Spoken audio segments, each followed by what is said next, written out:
ISMS is Information Security Management System, to guarantee protection of the data assets that are held by the Commission that may be subject to misuse when accessed by unauthorized persons. So we have implemented that, and we have acquired ISO certification, ISO 27001, which is certification for information security.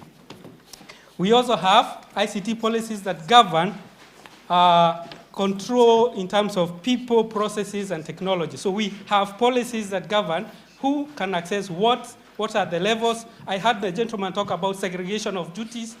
So all that is covered under the ICT policy and the ISMS policy. Okay. Thank you so much. Thank you. Allow me on behalf of the organizing team to thank everybody for their participation. Let me begin by thanking our panelists. Mr. Evans Ogada. Yes, Mr. Evans Ogada, David Sukumburu, on my left, Ruth Makuthu, Oscar Teno, Gathoni Ngaruya. Thank you also for your participation and your patience. I know we overshot the time that had been allocated. I will allow our panelists to leave the stage and take their seats, and we will now go into our closing. Thank you very much. Let's give them a hand. I will invite to the podium Ms. Julie Wayua Madeka.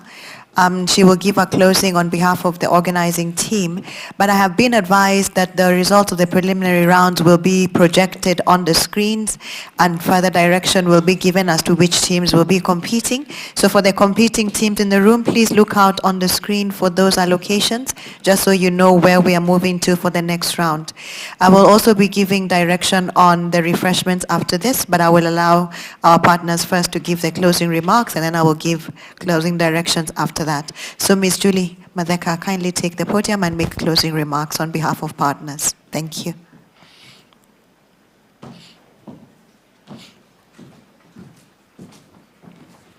Good afternoon.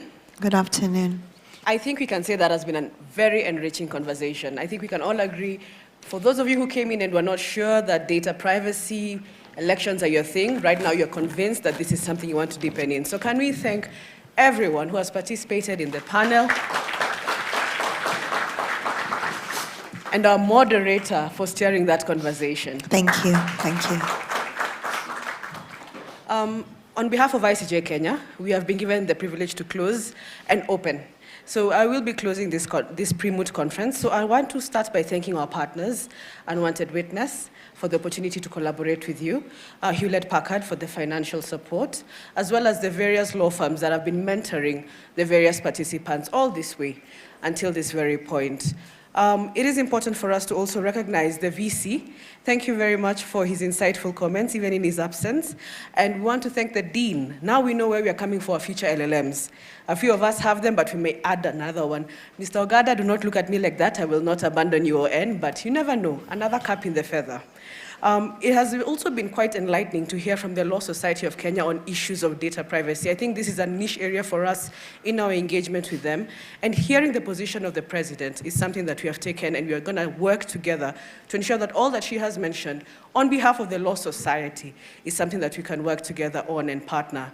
So as a civil society organization, when I hear conversations around, there are things that we haven't yet done. There are things that we need to look out for. We are still working in silos. We need to do capacity building. I see that there's a lot of work ahead of 2027. And that gives me a lot to think about, and I know a lot of you have a lot of insights that you have gained from this conversation. Another thing that I have noticed is when we speak about the judiciary, and even the gentleman from Uganda, when you asked your question, it is always from a point of, do they have the requisite knowledge to render their important jurisprudence on these issues? We have judges right now who are deepening on niche areas, but are they enough? I think we need to expand the pool. Capacity building is important for judges.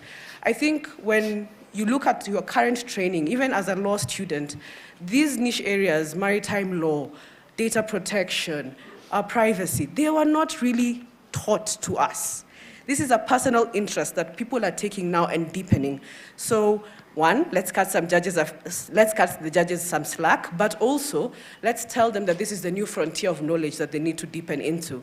So as ICJ, we have taken that as a challenge that we will go in and think about how we can curate certain trainings for judges to ensure that they can give you the jurisprudence that you need to ensure that you can build on it and also ensure you can protect the democratic institutions that we have.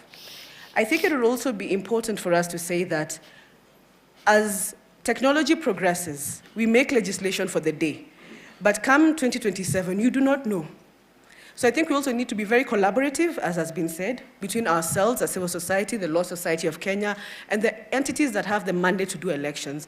Let's collaborate and work together so that we are not caught flat-footed come 2026. I think the panic begins in 2026 and manifests in 2027.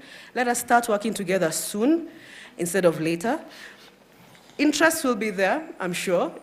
We know the big funders on the election space. People come with their various pockets of change and want to push certain agendas, but let's be true to the Kenyans who we serve.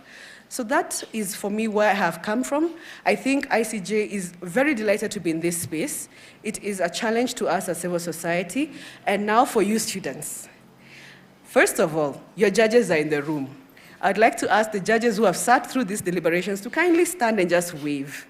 I don't think you're supposed to be a secret. They should know you.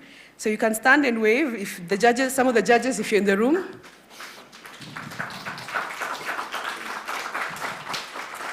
Some of the judges have been listening attentively. So you will be seeing some of the familiar faces, and we are proud that a few of them are from ICJ Kenya. A big majority are from ICJ Kenya. So they will be asking you difficult questions. Some of you may not proceed to the other stages, but that's not the real issue. Don't dwell on that.